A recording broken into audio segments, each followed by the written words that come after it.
Assalomu alaykum, hurmatli kuzatuvchilar. Ayni damda biz yo'lda davom etmoqdamiz. Sizlarga bir savol bilan yuzlanmoqchiman-da. Bizda somsa necha pul? Sho'rvachi.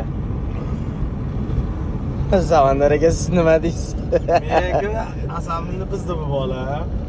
Men-ku bu yerga to'xtamaylik dedik, hurmatli obunachilar. Hozirdan qulog'imdan qizdirsam ekan deb o'ylayapman. Bir kosa sho'rva. 2009-yil armiyaga borganimda Toshkentga Chirchida. O'shanda 1949-yilda go'shtdan osib qo'yardi. Shunaqa go'shtni so'yib olib kelgan. Ta'mi yo'q. Hamma aytib 25-30 ming so'm. Bu hol yeganim qolib ketdi. 50 ming deyapti-da. Bu ma'qul, Oybek. Somsa 55. Somsa.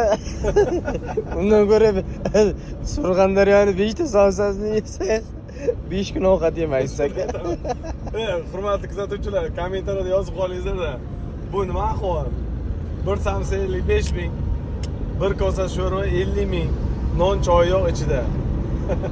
Bu bolani ochdan o'ladi. Yo, eng qizig'ini aytadigan tomoni, bir choynak choy 5 ming ekan. Bugun bu bola och qoladi. Bugun Toshkentdan ham choy ichadimi? Hech qayerdan. To Rossiyada endi choy ichaman. Yozib qoldiringizlar.